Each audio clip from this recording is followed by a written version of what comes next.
a desire, I got the strong desire in me. I feel like I'm supposed to be successful. I'm supposed to be this. And then I committed to him to bring it to pass. It's crazy, as you'll say, that's crazy work. It's like he's telling me, you do what I give it to you so that you can give it back to me, and then I make it work. Right.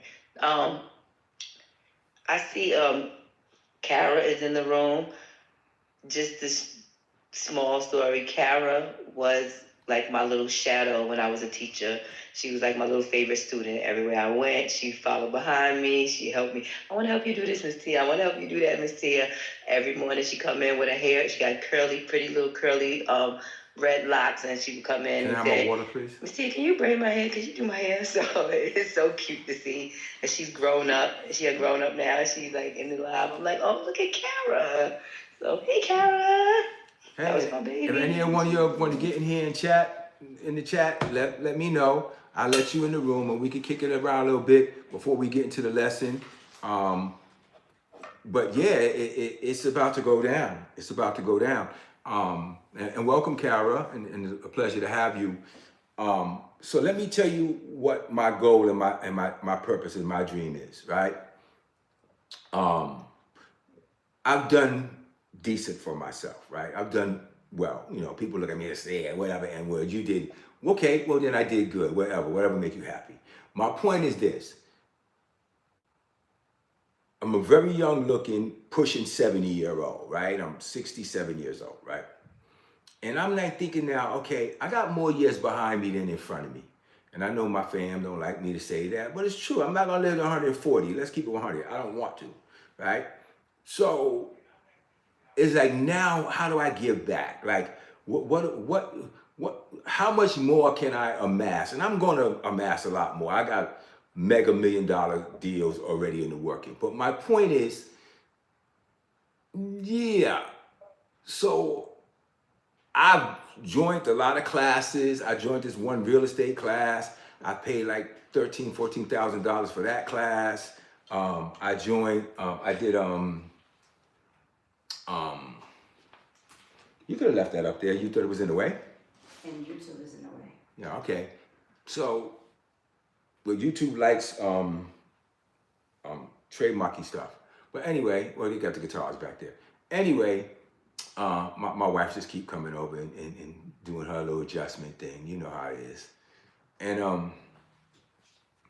I started saying, well, you know, I paid this much for this class, and I made money with it, because I make it work. I did pay $13,000. I wound up doing a deal with what I learned for about $700,000. And I'm not saying these numbers to brag, because to me, these numbers, where I am, those numbers are not huge numbers. They're like, that's money. I'm not sleeping on it, but it's steps. It's steps. Everything is steps to the next thing.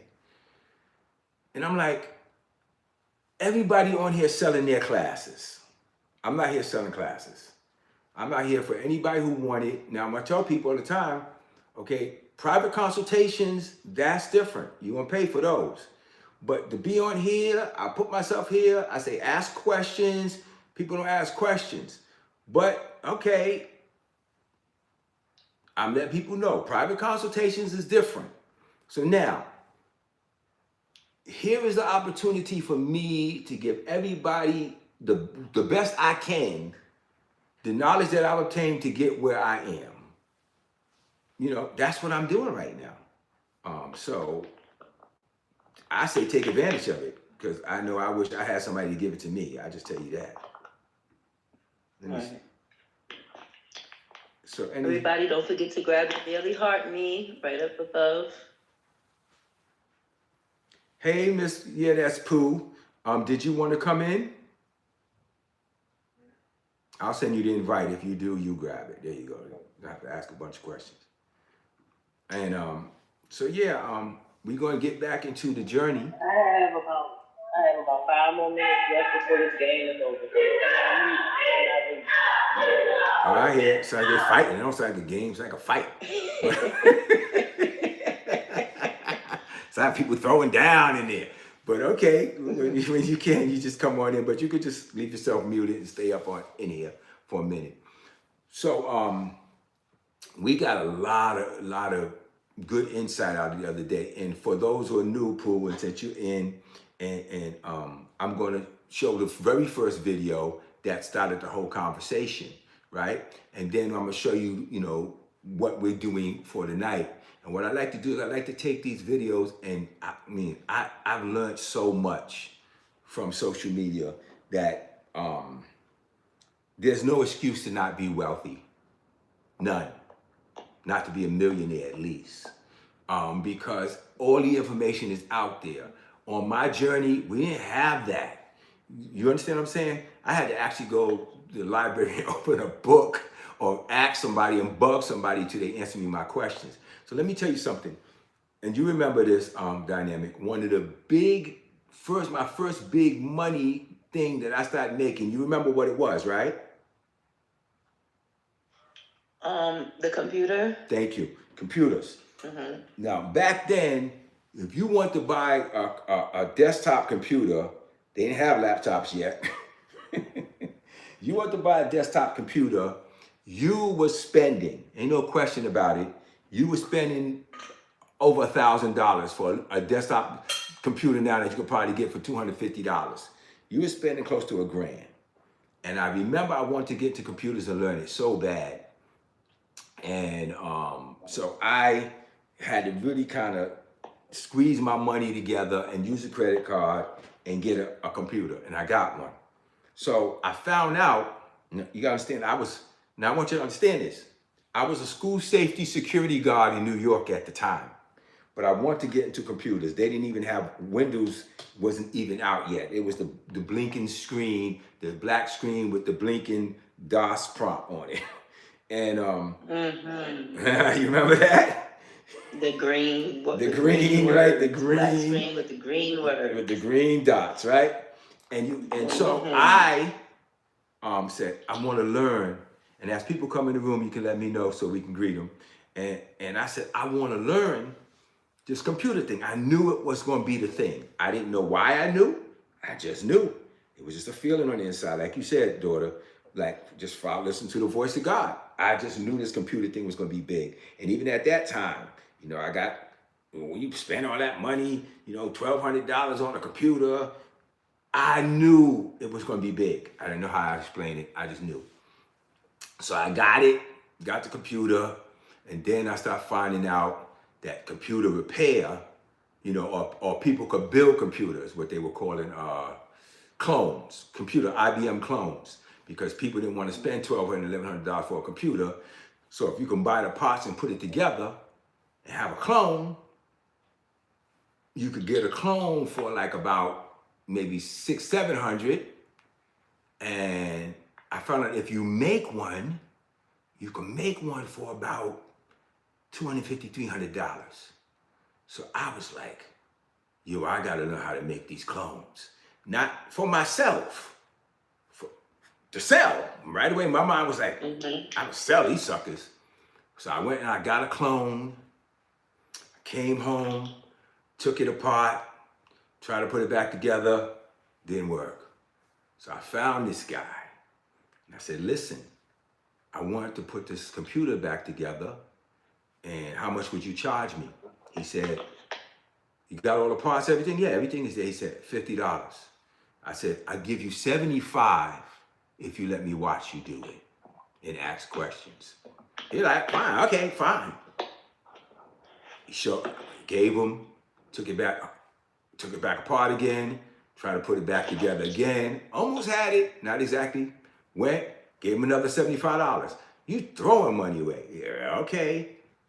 I got it that time, and then I stopped making clones.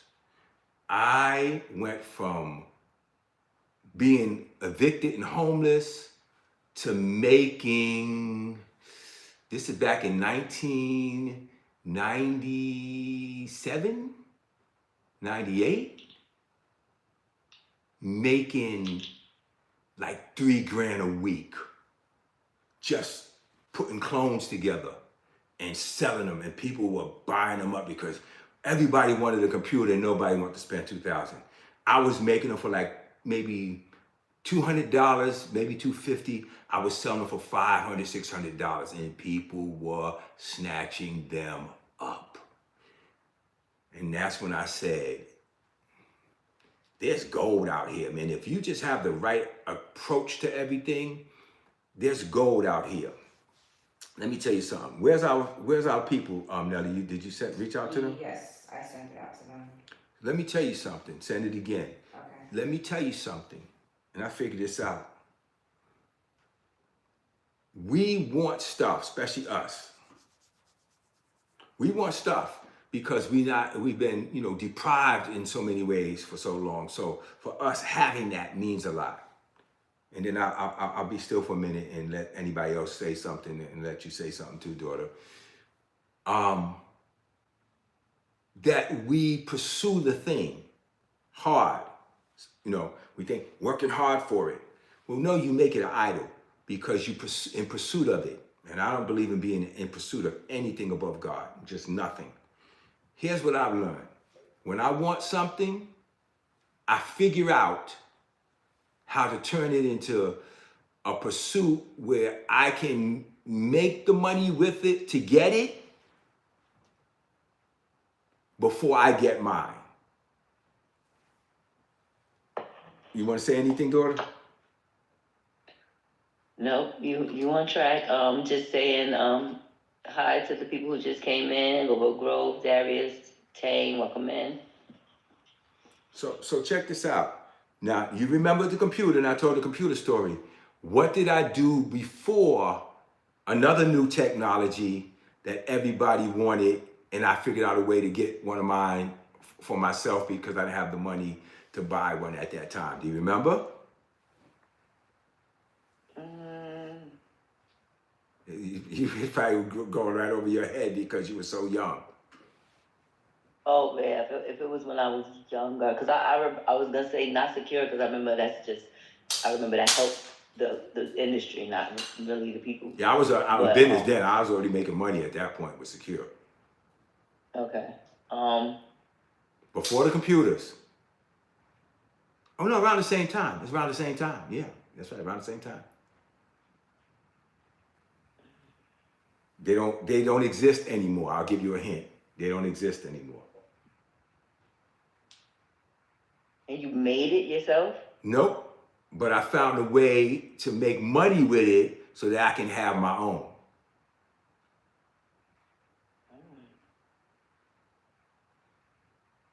Beepers. Remember my little beeper? Oh. Remember my little beeper company? Yeah, the beepers, yeah. Yeah, see, people don't remember beepers. Before there were cell phones and all that, man, you had a pager. You was... Yes, I remember a pager. Back then, I was too young to have a pager. You were, it was when luxury. When I got old enough, I was excited to get one. Well, when pagers came out, and I didn't have money to have $60 a month to pay for a pager, which is what they were charging, I took my corporation name and went down to the World Trade Center, found this company. Carol says pagers are crazy. Yeah, she had one of your old jobs. And you just have little codes you put in there and the 911 when you wanted somebody to get right back.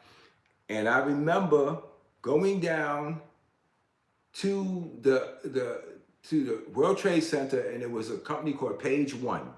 And they sold pagers to corporations. They sold them to people high, but sold them to corporations for like about half the price of that, maybe $15 a month or $10 a month, something like that. But people were renting them, like you paid it and you renting them for like $20, $25 a month. So I went down there with my corporate logo and with all of that, and I said to them, I want 10 pages. And I got 10 pages. And then I called everybody I know, every friend of mine, set up an account on the computer. That's why I remember computers was out. And I literally stopped renting pages to people.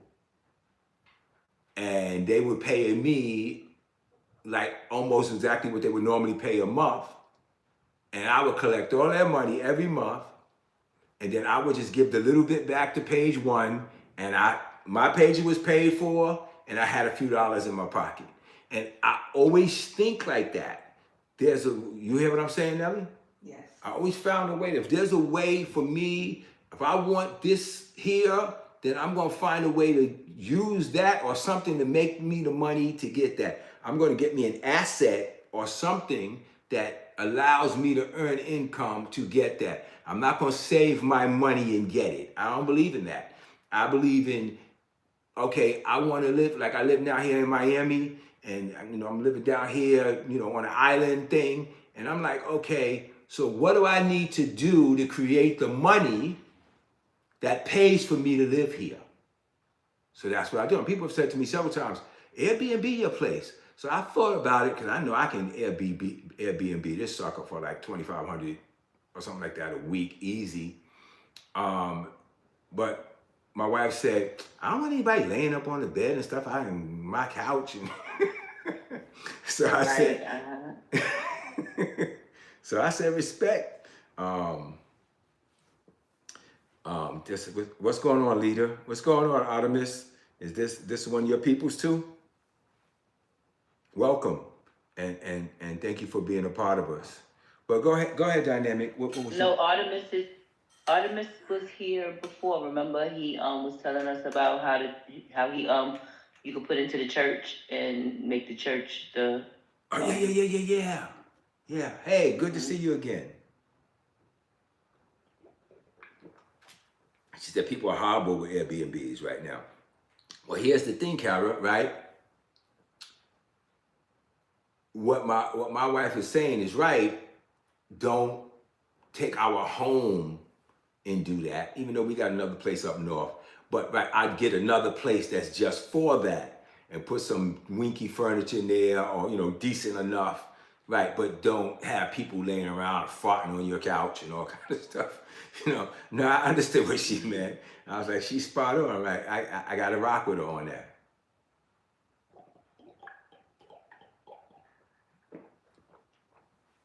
Awesome. All right, so we're going to get ready to get into the lesson in a few minutes here. We just want to, anybody new come in the room? Tane is here. What's up? Artemis asked, how are your books coming? Oh, thank you for asking, Artemis. We're one book. They submitted me, the editor submitted me my last book. And mute yourself, Pooh. Oh, sorry. And I read through it and I looked at it and I was like, I don't like the way it feels. It's like it took my words and I guess they ran it through ChatGPT and I was like, no, they don't have no feeling, no emotion, no soul in it. So I said, I got to take it apart here and we got to pick it apart and redo that final thing. So 1, 2, 3, 4 of the books are done, right? Is it 4 or 3? 3 of them are done. 3 of them are done. And the last one in its workbook, I'm fixing it now. But I did get accepted for the trademark. So if you look on my You Ready, Let's Grow logos now, you will see the little trademark sign. I got the trademark. The book series will be done by the first week of next month is the goal. And then we'll be able to release them all up, starting with Amazon. But we're going to also release them on other platforms so that we can, because if you release on Amazon, there's certain things you got to know not to do. And do not let them give you your UPC code. Do not. You need to just go ahead and buy your own UPC codes, which I bought a pack of 10 of them, and you put them on your book because they own that code. So anytime that is scanned anywhere, even if you try to buy them separately, that's a whole different story. Put them on Amazon to get them out quick, but make sure you get your own UPC codes and then order batches when you start to get, customers and have it distributed to somebody else that don't own your life. It's just real talk. Kara asks, so do you have multiple businesses and what are they? Yeah, Kara, I do. I was just told yesterday by my son that one of my businesses that I've not really been focusing on lately, which I own a staffing company up in Pennsylvania. I've had that staffing company now for almost 12 years. we didn't even, I looked at the numbers recently, we did about $2.5 million with that company. And I was gonna let it just, we just gonna move on, me and my partner, and move into our new ventures and let it go. And my son was like, "Are you stupid? You could sell that company." I didn't know I didn't even think about that. I heard people talk about that. So people don't want to start from scratch. They want to take stuff that's already established and build. We got good, we got good customers. I got PPL, which is Pennsylvania Power Lighting. We have them. We have Crayola. We have PBS as customers. He was like, "Man, you could sell that. You could sell that company to somebody for like maybe up to like over $500,000 or something like that." I was like, "Let me call my partner." So I just found that out yesterday. So we're looking into that now. So the staffing company's been around a while. I have a production company, which we do music and manage artists. One of my artists wound up on the Temptations musical. She was one of the choreographers. They got a Tony. Real estate, I have a real estate company. With my wife, we own Live Unique. She's on. You can see her in here. Live Unique. She created right there. Live Unique. She follow her. She was a hairdresser for 30 years when she came to me to invest in her, and I saw she was making people's hair grow. And my daughter hears testimony, like she had her hair got messed up. Now her hair is all down her back. So I said to her, "Wait a minute, you're a beautician, or you're a hairdresser, but you're making people's hair grow." "Yeah." "So you making all your customers' hair grow?" "Yeah." "For free? Like you include it with the style?" "Well, yeah." Nah. You're in the wrong business. This is before she was my wife. She was just somebody who came to me for an investment. And I was like, no. We got to separate these businesses. The hair grow business is a whole different business. So once we became a couple, I was like, yeah, you're going to have to get from behind the chair, because I travel and you can be standing behind the chair from 8 in the morning to midnight. That's crazy work, right? So I was like, no, we got to get you from behind there. We need to get this hair oil that you're putting on people in a bottle, and we need to start selling that oil. And which we start doing in the hair growth oil. We did it started a year ago. We probably up to around 2,500 bottles on our own with no distributor yet, just, a bottle at a time. And so now we're going to start looking to go mass market with that bottle. We already in 3 stores. And so she had talent, but she didn't have a business mind on how to to build or run a business or scale a business. So, she still does hairdressing, but, by appointment only, and people that she sets up with when she's up in PA, because we live now in Miami. But let me see, so did I name all of them? I named the entertainment company, real estate, staffing, and Vision Builders, which is something I just launched a little over a year ago. I've only been on social media about a year. And I want to trademark Vision Builders, and speaking to my attorney, it turned out it was better for me to trademark my saying, "You ready, let's grow." And so we did that. Now with a book series coming out, we got a website, we can do t-shirts, we can do anything. So at this point, if anybody puts on their shirt, "You ready, let's grow," I'm coming to collect my money, because I trademarked that. So yeah, that's yeah. So I hope I answered your question. Did I leave anything out? Did I cover everything? Except that Live Unique also is now transforming into food as well. So your whole healthy living. Healthy living, healthy It's lifestyle. not just the hair. Yeah, it's not just the hair products now. It's a whole lifestyle, and it's spreading, expanding. And that's, what's awesome about that. Thank you for saying that, daughter. What's awesome about that is when she came to me, the name of her company was Bless Unique Styles by Nelly. And I was like, yeah, that's not universal. I'm real good at naming companies and coming up with names. So that's not a good name. I said, you like unique, we'll keep unique in there. But Bless Unique Styles by Nelly makes you a hairdresser. So I knew she was into healthy cooking and all that. When she met me, I was 308 pounds. She started showing me how to eat right. I dropped all that weight. I was like, yeah. So she told me one of her dreams, right? She said, I wanna do hair. I wanna, make food. I wanna have a restaurant. She named like a million different things she wanted to do. I was like, all right, okay. Let's just pick what you call the lowest hanging fruit. And this is important information to have. Lowest hanging fruit meaning, the stuff that can get you some money right now and to keep you afloat while you do all these other things. See, I'm good at sayings, and that's one of my books, is a book of my quotes. And it's like, if you build 10 houses at one time, in 5 years, you have 5 half-built houses and no place to live. So my thought is always, build a house, get it finished, get a roof over your head, and then focus on the other 9. So, and that don't mean, people say, get a job and keep your job. Sometimes you don't even need to do a job. If you spend time on the job putting aside what you need, or you spend time in your life putting stuff aside so that when you're ready to go after your dream, you have something to support it. So, so when we did Live Unique, I incorporated it as lifestyle, not just hair. So Live Unique, right? The hair oil is the focus now because that's the lowest hanging fruit. But yes, we have been doing meals, cooking, etc., etc. Queen, you want to say anything? Well, I'm just gonna say that I'm definitely excited. You can turn your camera on even if you don't want to, if you keep your audio off. Oh, okay. Can you invite me up? Because right now I don't I can. have the access. I can.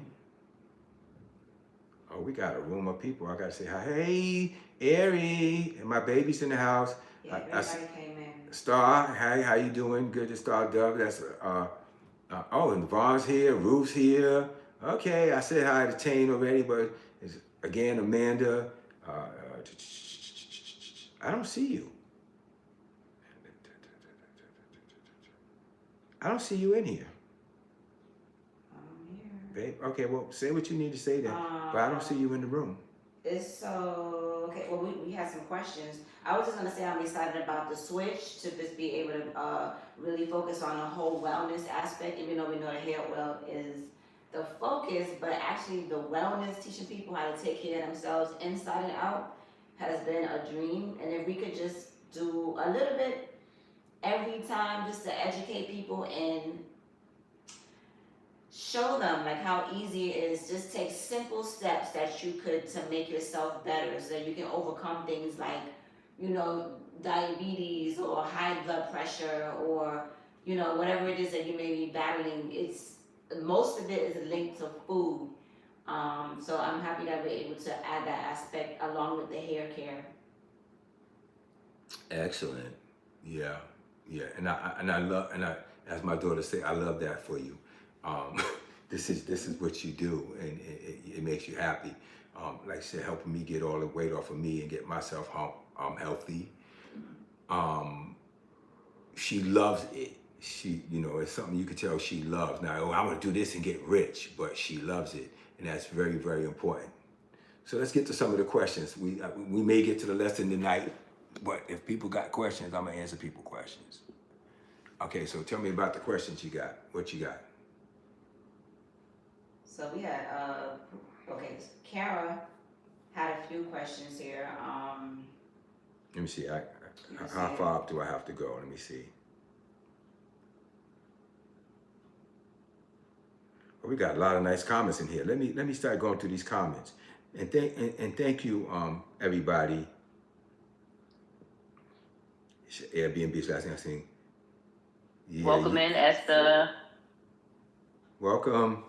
You left me in 2025. Yeah, you left me in 2025. What are you talking about, Artemis? That was Artemis because you didn't remember him when he came on. He had to remind you who he was. Oh, gotcha. My apologies. Now she's gonna get on here and just like chew me out. All right, but nothing but love for you. Nothing but love for you. Love, and love for the gifts. Thank you everybody for your gifts. And the hot me's, do the hot me's and all that stuff. And Pooh gonna teach me how all this stuff work a little bit later. I didn't realize I had reached a status in TikTok. I just go on here and do my live, like I said, because I love it. But, I'm realizing I got certain diamonds or certain this and all kind of stuff. I don't even know what it is. But obviously, I've reached some kind of plateau. Oh, by the way, in case you just don't know, and I said I'm just going to teach you this as I learn it. Because the thing about what I do, and I'm going to go back to my notes, but this is important that you understand this. I don't approach this like I'm the expert and I know everything and you're going to learn from me and sign up for my course. I'm teaching you guys like I'm a beginner, just like you. My boy Corey says this, and I love it. I'm running the same course that you're running on the same track. I just may be a couple of laps around before you, but we're running around on the same track. So we're going to be bumping shoulders. So I try to teach from the perspective of you and I are learning this together. We're figuring it out. And I'm going to show everybody who's willing to learn how to get that first 7 figures. I can't say to you right now, I'm going to teach you how to be a mega millionaire because I ain't reached mega millionaire yet, right? But I've crossed 7 figures and I know how to do that. I can teach you that. And Pooh, I am going to get to your question about a nonprofit. When I teach and when I share, I try to share from the perspective of we're working this out together. We're figuring this out together as we go. So I want to make sure you understand that. So if you got questions, definitely drop them in here. Artemis said, congrats. Thank you, Artemis, and thank you for remembering, and thank you for coming back. You can't totally blame me. That's what you get for disappearing for so long, right? You got to stay with us. You should be able to get a multiple. You should be able to get a multiple of your yearly revenue. Is that for what? For the business you talking about? The business that we want to sell? I think that's what he's talking about. The selling the staffing company. Yeah.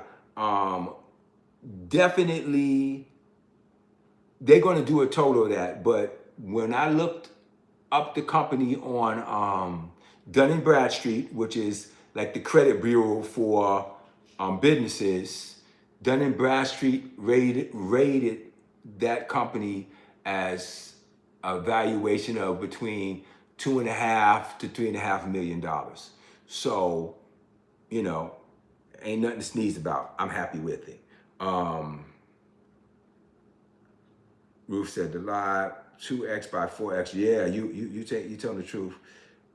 I just recently got my nail tech license and I want to start my business, and that's Kyra. You incorporated? Because those are going, you might need to get on, because if you're going to have some questions like that, you're going to need to get on, because I'm going to have to walk you through some questions on where you are and what you've done so far. But having your license is good. And I don't know if you mean your license to do nails or your business license to do business in the location or what that means. So a nail tech license may be you got a license to do nails. That's fine. But you have to have a business license to set up a business in a location, and then you need to have your own corporation. It may sound daunting, but it's not that scary. It's not that confusing, and we'll talk about that. But congratulations for that. Good evening, Ruth. Thank you for there. I'm excited and proud of myself. You should be, Kara. God really helped me through it all. God bless. Amen. I love it. Keep going. What advice do you have for me starting a nonprofit? Now I'm back up to you, Pooh. So here's the deal. I mean, you know, the puzzle piece. Before you answer, welcome in Nubian Goddess. Thank you for joining. Thank you for your heartbeat. Yeah, let's get them hot me's in there. You got your daughter. Just jump in on me, because you know me. I get excited and start going, and then I forget. Mm-hmm. I forget all that. So so here's what we're talking about. Nonprofit. You do understand, and I'm sure Pooh's gonna come on when she get out of the basketball game. You do understand the thing about a nonprofit is that's very, very strict with what you can do and cannot do with that money. That's not your money. And a lot of people with nonprofits wind up in the joint because they think that they could treat it like a regular business. Nonprofit is government owned. The company and the money is not yours. Even if you decide, I want to close the business, I don't want to do it anymore, I want to move on, you cannot take that money and say, well, now I'm going to take this and put it in my other business and get started. You will find yourself having a very beautiful prison ministry. just make sure you understand that if you're going to do a nonprofit, pretty much you going in business with the government, and that's not yours to do what you want to do with it. And that's a big thing. Kurt Franklin recently was doing an interview with Tyler Perry and a couple of people, and he said, I didn't start making money till it was a couple of albums ago. He said, I wasn't making money. Did you hear that? Did you hear about that? Did you, Lima? I mean, Yes, I remember he uses the church money, and then he ended up having to pay all that money that he used from the church back. No, it was more than that. No, he didn't have to pay the church money back. He been paid that back. You know how many times he went platinum?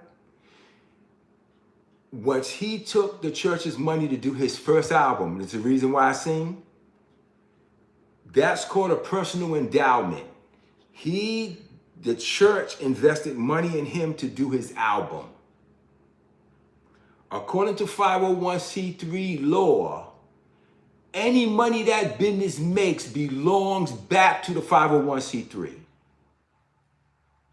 So the system came after him. They gave the pastor a fine, they gave him a fine, and they said to him, any bit of success you have that's not yours, it belongs to 501c3 or government. So they said to him, we will let you put it in the 501c3 and you can give yourself a little salary, but that ain't your money. So he had to make a deal with him, and I think after so many albums, they let him go that now he can finally make a profit. So I mean, he was out there all this time making all these hits and doing all this stuff, but that money was tied up in that fact that he took a personal endowment from a 501c3. You cannot profit off a 501c3. Watch this. You can put money from a corporation or your LLC all you want into a 501c3, but you better not go the other way. You better not take money out of the 501 or the nonprofit and put it into your for-profit company. They find out, they will shut you the beat down. So when you're asking questions about 501c3s, understand. Cal said, I need to go, but it's so amazing to be able to hear you speak. It's a pleasure having you, and I'll be here back on Tuesday so you can hear me talk some more, and you be blessed too. Yeah, that's the thing.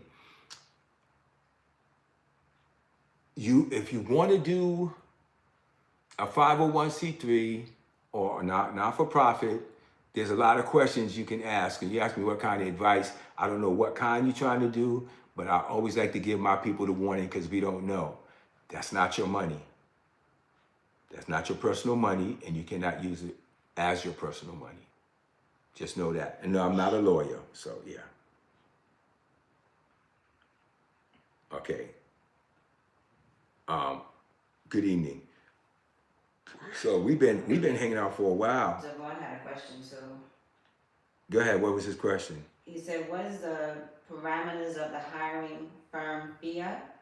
Is there a certain niche it specializes in, law, entertainment, etc.? Got you. Primarily it's been executive, white collar. So and creative, creative. Meaning people that work in graphics and that kind of stuff, people that work in management or executive positions. We haven't really delved into temp or warehouse or that kind of stuff like that, even though people make a lot of money doing that. But yeah, that's the primary market has been, white collar, executive positions, and creative people. That's been, so companies looking for creatives.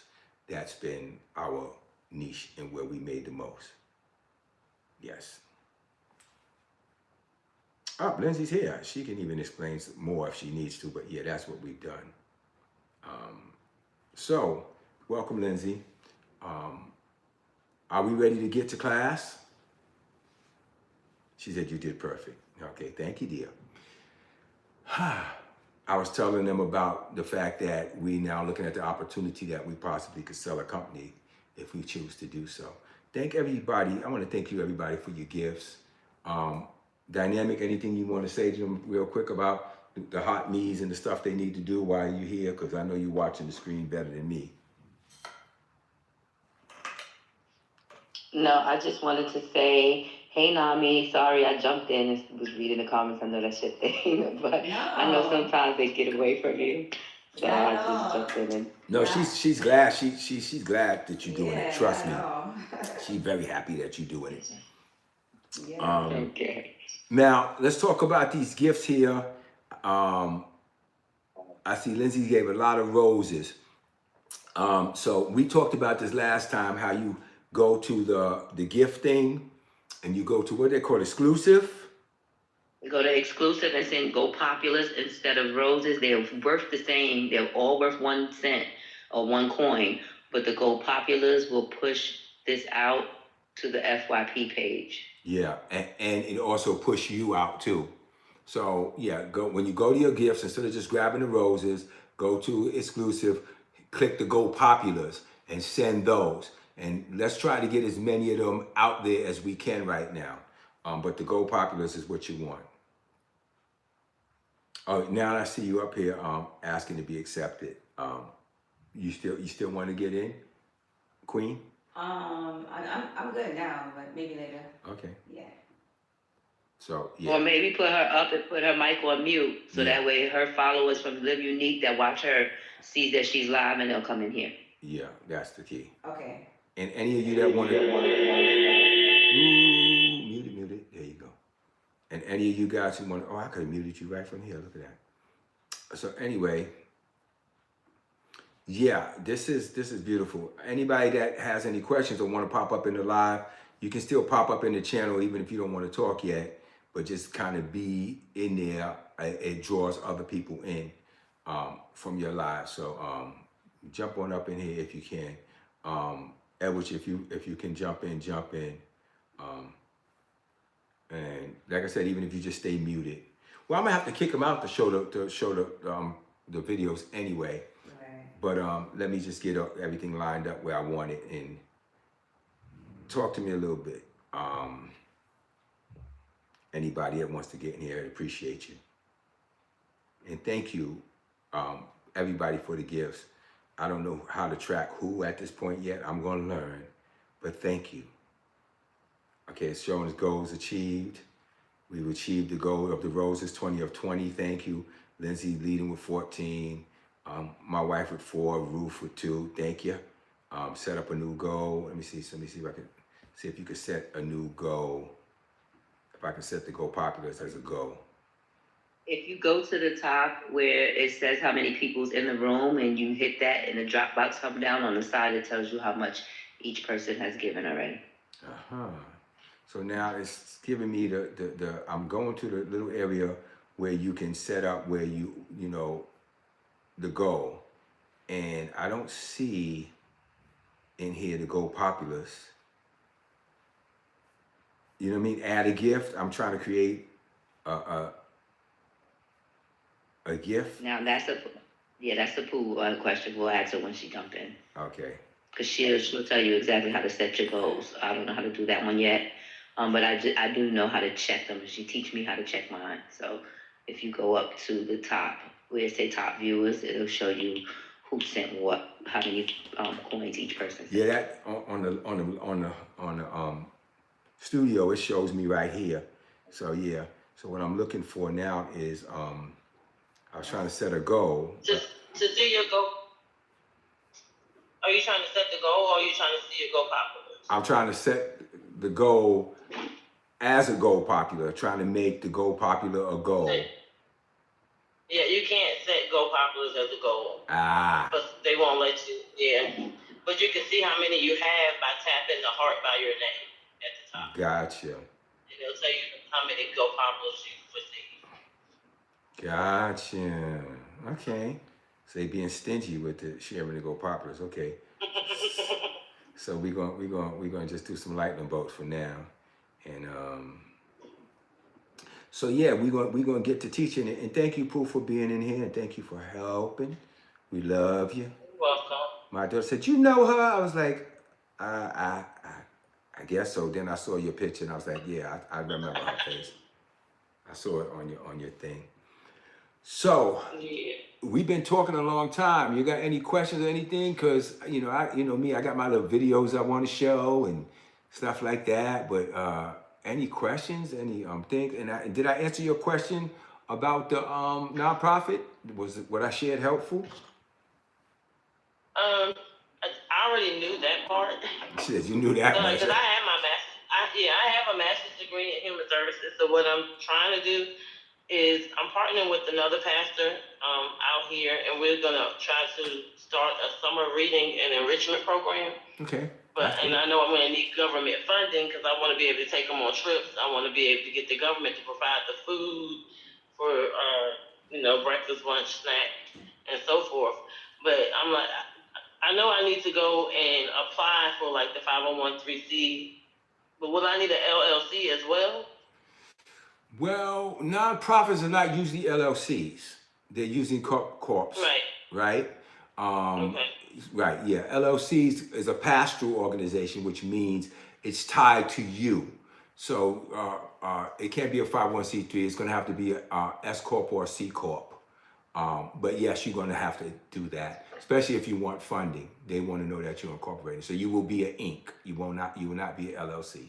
And your accountant will tell you should you do S or C based on what you're doing.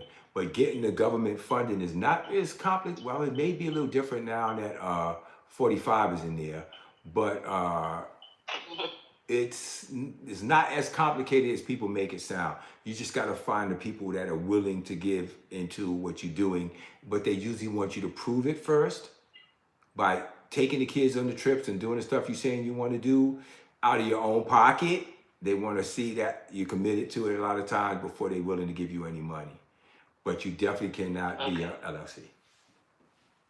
Okay. There you go. I'm glad you got on because I was like, I need to really understand that question. So anybody else, or are we ready to jump into some vids? Videos. What'd you say? What you said? Videos. You said videos? Okay, so we're gonna take the rest of this time and we're gonna get into we're gonna do some little class. Okay, so I'm gonna have to kick everybody off for a minute, and then we're gonna come back and get you back in after because I can't show you the videos while I have you on. So I'm gonna pop you out and then you'll pop back in when we're done. Okay? All right. All right. See you soon.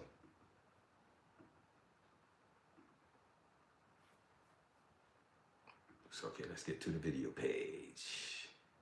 Let's go to the video page.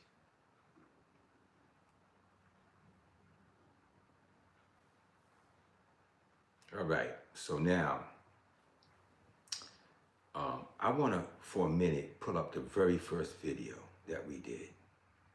Because this is what started the whole conversation, and some of you are new, so I want you to catch on. I want your mind. And this video was Think Like an Investor. And I want to get you to think like an investor. Like I said, I like to have this conversation because if you want to borrow money from investors, then you got to know how to talk the language that they talk. And then we're going to go on from there. Let me see, which video is this?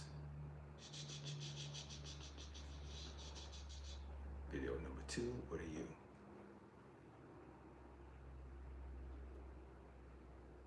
Okay, I don't know what you are, but we're going to go get another one.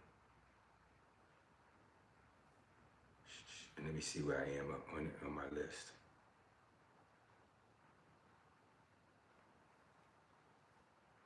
Okay, so yeah, let's go to the first video first.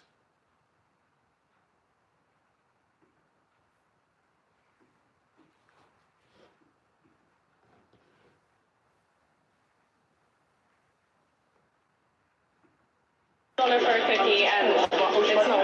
No success, no success, no. divide you into pairs. Your partner is your co-founder, and you and your co-founder are going to create a 1-hour startup. We're doing a mystery box, so people pay to spin the wheel, and then they get something for the mystery box. I'm going to be an investor, so I'm going to invest $10 into each of your startups. We're pretty much just going to upsell stuff. Our first product is, Your job is to turn that $10 into as much money as possible in 1 hour. we're going to find a dude and try to get him to pick a card or roll some dice. Whoever gets the highest card or dice number gets the money. Come get your investments. Group 5, Group 6, Group 7. And while my students are out practicing being good entrepreneurs by running around, hustling, trying to create real value in the world, I'll stay here and practice being a good venture capitalist. You know, sitting around mostly answering emails while other people make me money. And let's call that strategic value. Supplies, Mom. How much is it? $3. $2. And we don't have a deal. You guys have cash? If not, we take them out. It's a good deal. It really is. Let's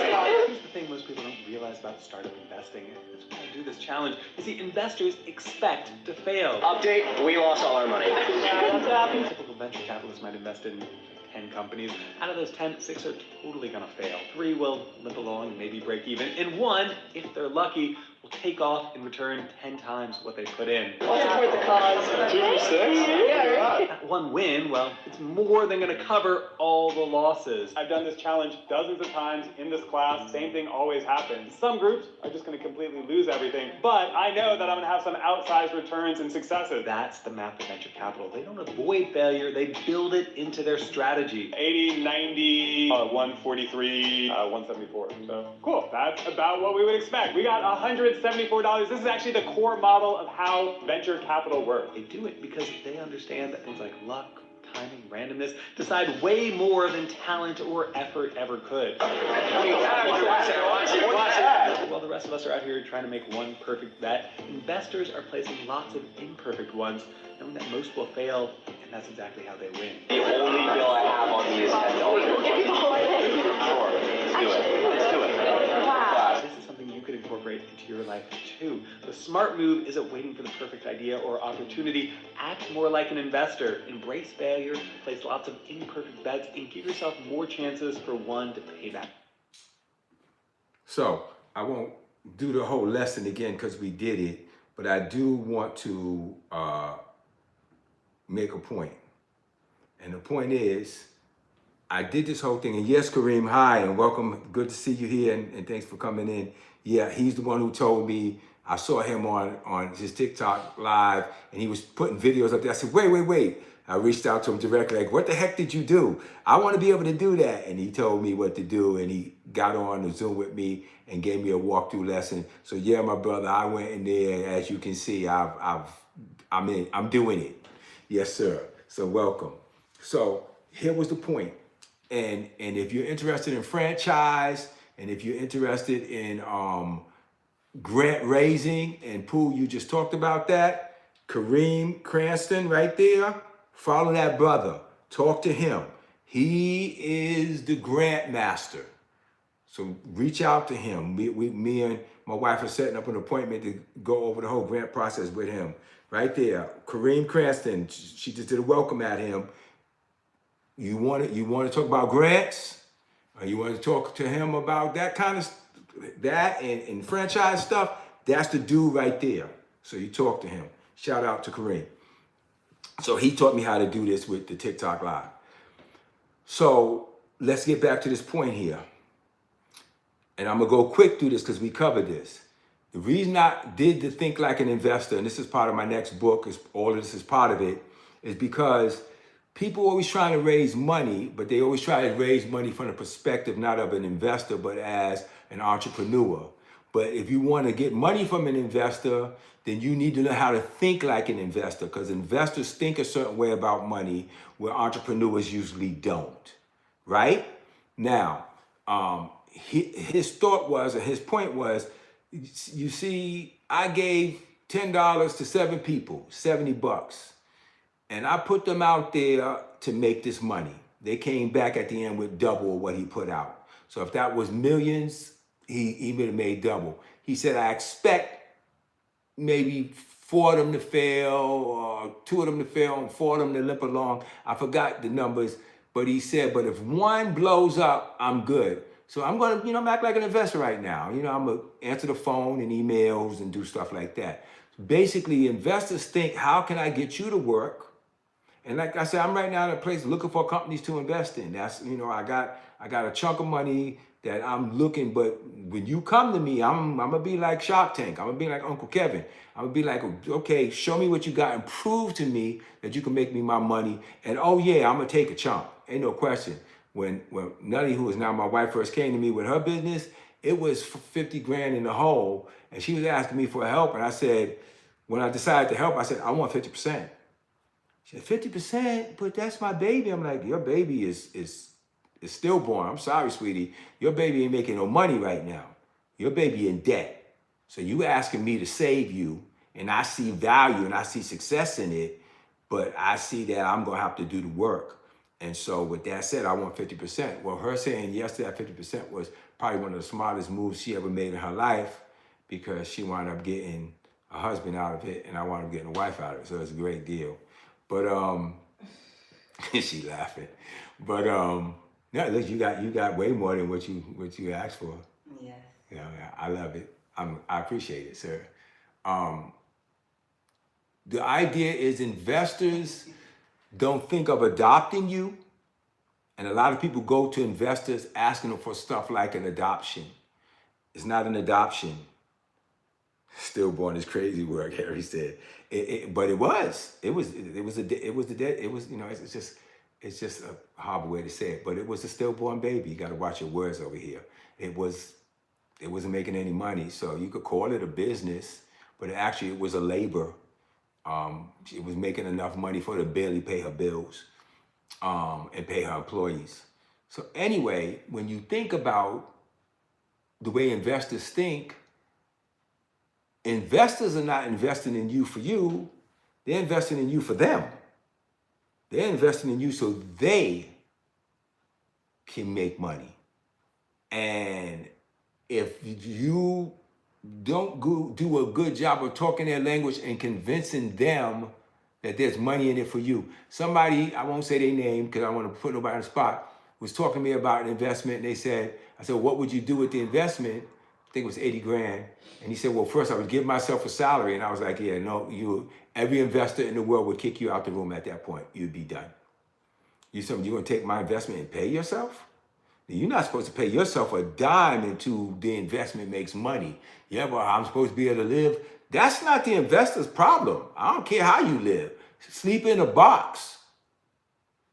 You're not supposed to spend my money on yourself at all. You're supposed to spend my money on the business and growing the business to make me a profit back. So you immediately kicked out the room. You're not getting a dime. Nobody's giving you anything. So it's very important that you understand investors think about what's in it for them. They're not thinking about what's in it for you. Now, if you got investment, what they call family investors, a family fundraise, well, that's different. They well, I believe in you, I want to help your thing. But real investors, they don't care. They want to know if you can make the money. So I'm gonna go to the next video now, and we're gonna pick up from where we left off. And where we left off is we covered surrounding yourself. Who is your circle? We covered your circle. Who's your circle? And we went through that. In your circle, you should be surrounding yourself with people. Okay, wait a minute. This is Think Like an Investor. Where is my latest one? Hold on, let me open that up. Well, let me just put one of the things I want to put in the Think Like an Investor. That's the wrong thing. That's not the one we want. Let me open up my file. There it is. Thank you.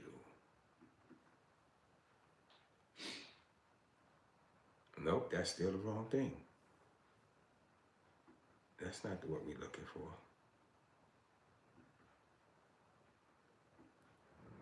I gotta go to my desktop.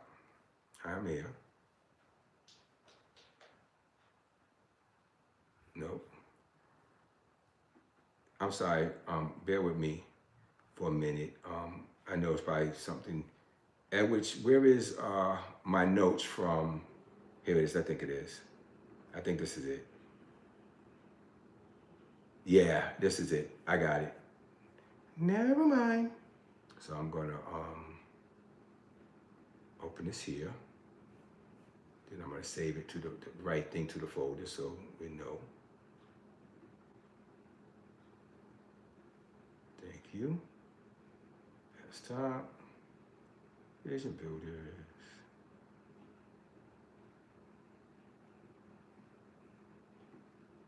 Bam. Okay, so last week, I keep saying last week like it's a week ago. Tuesday, we talked about build your circle. Who's your circle? And your circle is the people around you that make you feel to succeed. And we covered them. I won't go through the whole thing, but you need your operator or your COO, the one who helps you keep it together, your investor or your CFO, the person who knows about finances, how to manage them, how to raise them. It's important. Even friendships and stuff, we're saying the people you have around you affect you. Your storyteller, that's your CMO, that's your chief marketing officer, and that's the person who shows you how, knows how to tell your story and show you how to brand yourself. And then your protector, that would be your lawyer or your accountant, or the people who know how to watch over that. But I would say definitely a real lawyer and accountant. And your optimist or your cheerleader or your partner who keeps you going forward when you feel like your world could come down on you. Then after that we did the mountain is you, meaning you are the thing you have to overcome. And she talked about self-sabotage, from unconscious beliefs about money and success, believing that money is bad or greed blocks your success. After you're chasing it, what you believe in, your life will confirm good or bad. And I want to talk about that a little bit today. And I can show the video again, but I'm just going to take it from here on my own. And I want to make this point, and it's a very important point.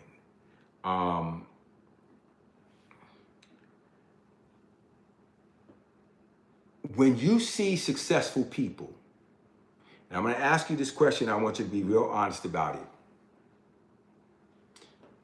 Diddy, I'm trying to find some people that people talk crap about all the time.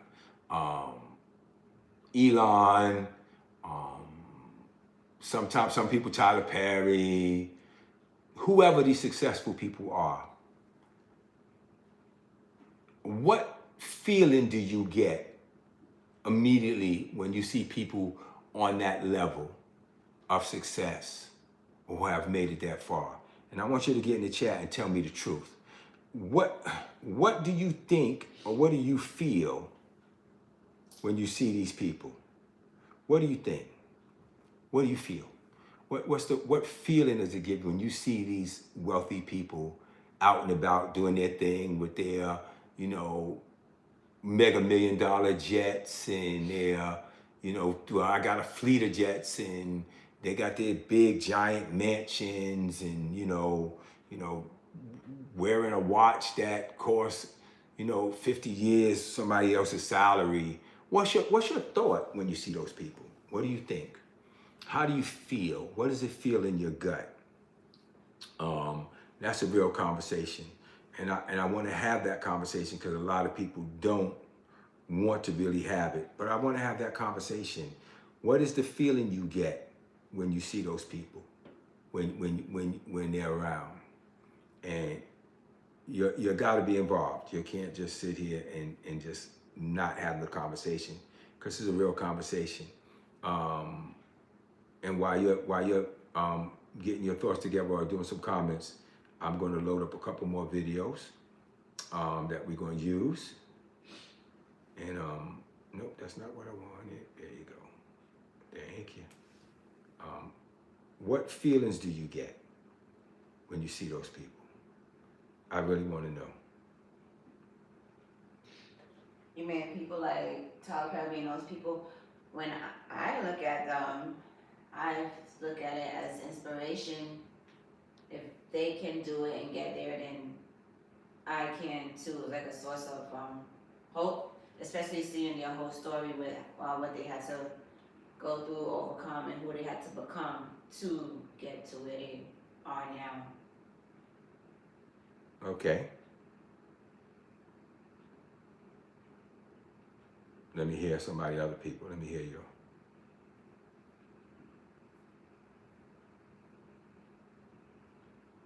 What's your thought process when you see these people? Come on, you're in here. You're in the room. Would you rather get in the room and talk, or you're going to put it in the comments? Let me know what you want to do. I'm going to load up one more video, then I'm going to go back to the full screen.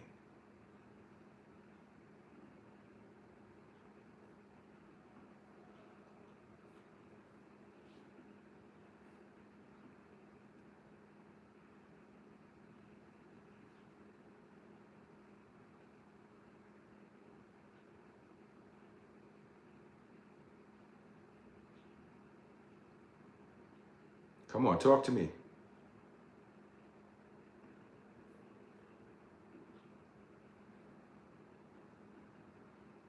Sir, I got a question for you. Okay, so good. I'm ready now. This is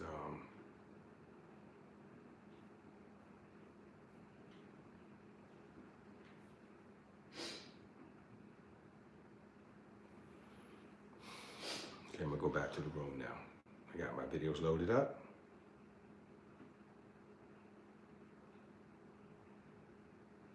Okay. It was powerful, Nelly. That's what Fontaine just said, yeah, not just what they had to overcome, but what they had to become. Yeah, those are words. Yes, it depends on the person, what they do. I like that. Yeah, and I could attest to that because in order for me to be here right now on this level where God has extracted me from where I used to be, I had to do a lot of overcoming, a lot of changing my thought process, the way how I think, the way how I view things. It's like you're playing on a higher level and more is expected of you. So what was accepted on that level, you cannot do that here. It's just not gonna work, or you're not gonna make it. You know, it's like playing basketball in the court with your friends and then going to the NBA. It's a higher level, it's more is expected of you, and what you used to do and what you used to get away with is not gonna work here if you wanna stay on this level. So I had to, recognize that, like, wow, yeah. I'm sending invites out. You don't have to jump in if you don't want to.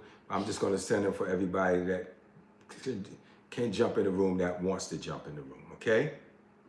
And again, if you can't, you can't, but I'm just gonna put it out there. So we got the floor open right now. So Devon said it depends for me. Amelia said it depends on me. Devon said, I'm sorry, what was the question? That's a good question. What was the question? Is a good question.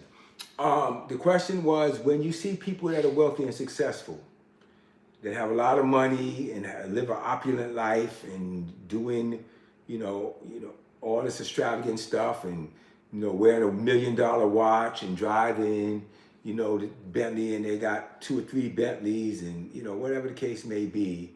When you see people living like that, how does it make you feel? What comes to mind? What do you think? Now, I got 2 of you up here. Who's that? Esther's up here, it looks like. Dynamic, are you getting back up? And how are we doing on the tabs?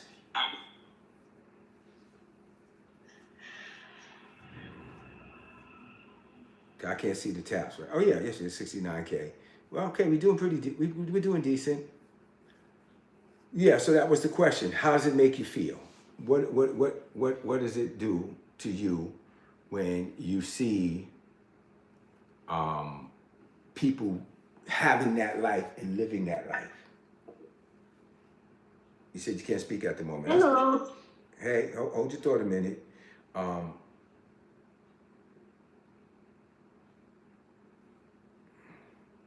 I would ask questions, pick their brain. You don't know them. You just see them on TV and stuff. You don't know them. Be picking their brain, asking no question. Elon Musk ain't sitting down having no conversation with you and letting you pick his brain.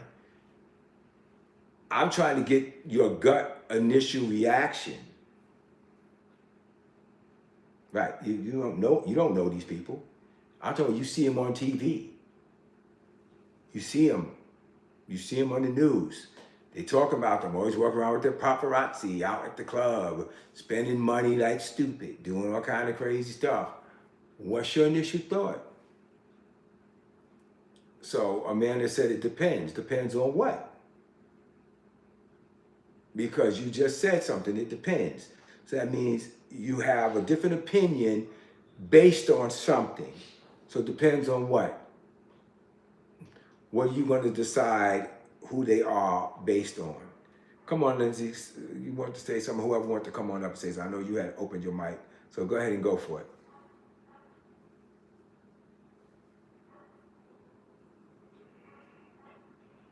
Hello, can you hear me? Yep, loud and clear, and welcome and good evening.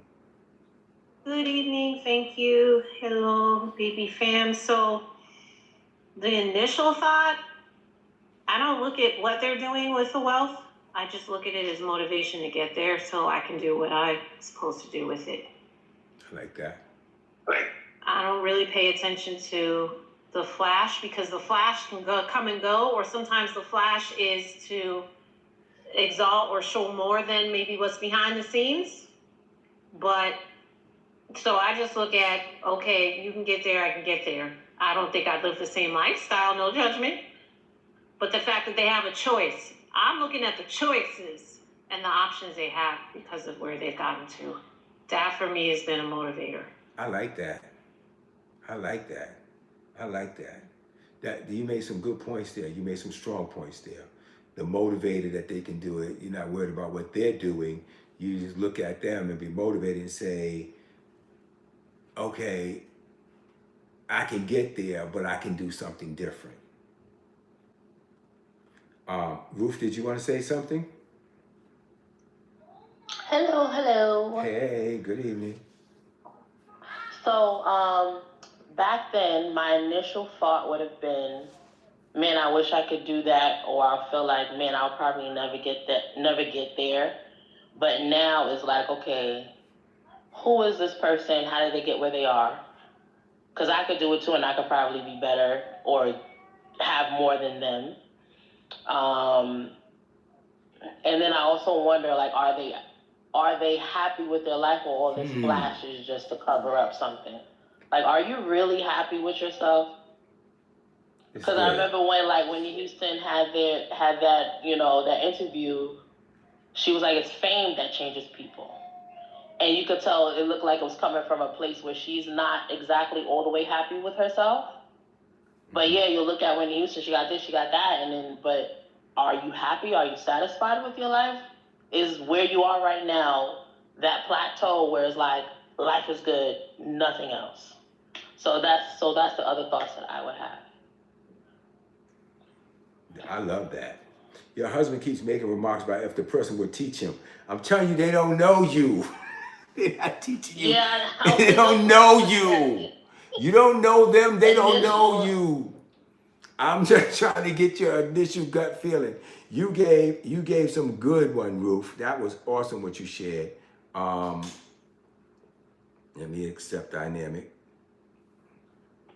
And Esther said something, she's up there, but she wrote it in Yeah, comments. she probably, what did she say? She said, I get motivated, like. But also she gets scared. I think I saw that, Yeah. right? And I like that. I get motivated, like Nelly, to be honest, a little scared too because of the criticism I might get. Thank you. Everybody shares some good stuff, but that's an honest from the gut answer. Thank you. Intimidated a little bit because of the criticism you're going to get. Yes, because they're going to talk about you like a dog. When you get wealthy and successful, people are going to talk about you like a dog. They're going to criticize how you got there. They're going to try to say you slept with somebody, you forgot where you came from. Then I remember you when you was a nobody doing nothing. No, you have to think about it, because if you look at wealthy people and that's your response, I want you to understand when you get there, that's how you're going to be treated. People are going to just not like you because you succeeded. No other reason. No other reason. You ain't done nothing to them but succeed, and they didn't. How dare you? Probably gonna start with family. First people on the line throwing stones at you. But here's my point of asking you the question. If you look at them and you just naturally feel a negative feeling or discomfort, like Amanda said, it depends. Depends on what? Depends on what? They're wealthy. You saw them. You saw them up there wealthy. So what does it depend on? So basically saying I'll reserve judgment based on something I see. I don't know what you're saying exactly, but here's what I'm asking. Because that's what they're going to say about you, regardless. They're going to say it depends. I reserve my judgment until I decide that they do something that I don't think they should do. Okay, I don't like that. But what I'm asking you to do is think about what you're bringing to the forefront in yourself and how their wealth makes you feel. And if it makes you feel uncomfortable, judgy, anything like that, you may have a problem, because you're saying to yourself, you're saying to God, you're saying to everything that's around you, or the people would say the universe, that this is how I feel about wealth. It makes me uncomfortable. I want it. I dream about it every day. But Esther was to me, made the most honest statement. I feel a little nervous and intimidated because I know I'm going to be judged. Yeah, people are going to talk crap about you. They're going to say things. So watch this. Success ain't for everybody. Now listen to me close. Very, very close. I'm going to be honest. I'm going to tell you a very, very honest truth. Okay? I never succeeded to the level I could succeed because I was afraid to. And people don't want to admit that. But I've done well, but I didn't succeed where I could because now I can look back and say I was afraid to. So I would get behind somebody like Lindsay, I would get behind Esther, I would get behind Nellie, I would get behind groups that I managed in the past and always push them in the spotlight. No, I'm the guy in the back. You guys go out there and be stars. I don't want to be all up there. I don't want people mauling me in the street. But the truth of the matter is, I was afraid of what success would bring me in terms of attention and notoriety and people recognizing me. And what if somebody from my past comes up and sees me that remembers me from my street days and they want to tell the world, I remember he used to deal blah, blah, blah and do blah, blah, blah. And all of those thoughts in the back of my head always made me feel like, I don't want to be that big. But I wouldn't acknowledge that. I would say, nah, I'm the guy in the back. I don't really want to be in the front. But the truth of the matter is, I really didn't want to be exposed to wealth and the attention that it brings. So guess what? I wasn't exposed. Until I got with Nellie and I pushed her to the front, and she turned around and said, well, if I got to go to the front, you got to go to the front too. And she pushed me to the front. That's why I'm here doing what I'm doing today. Because I had a woman beside me saying, well, if it's good enough for you to teach it, then it's good enough for you to do it. But if you don't want to acknowledge the fear or accept it or be honest about it, that what that attention will bring, because yes, it will bring out paparazzi, it will bring out everything. Is you look at wealthy people and you immediately have a dislike toward them because they're wealthy and the way they live and the way they act and the way they spend. I don't know, I gotta judge and see them first before I can make a decision. Let me tell you something. This is your view of it. It's an internal process of judgment that you know you're going to get when you get there.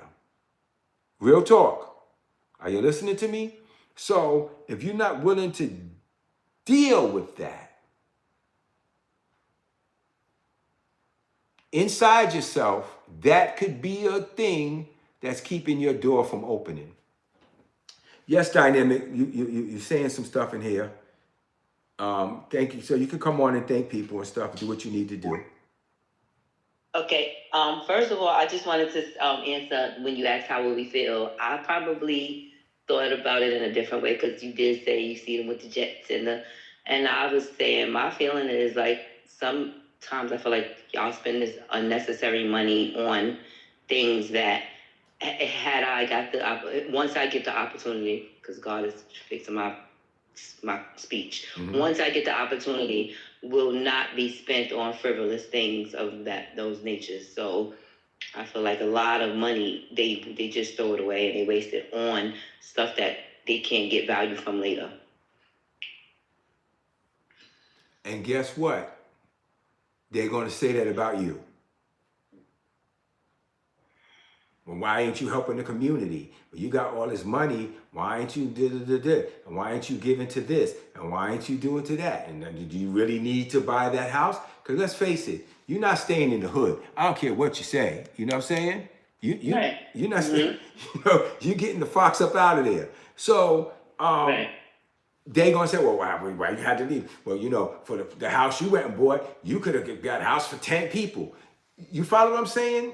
So my point is the danger of that, but the truth of that is, and I thank you again, like Esther, for being really, really honest.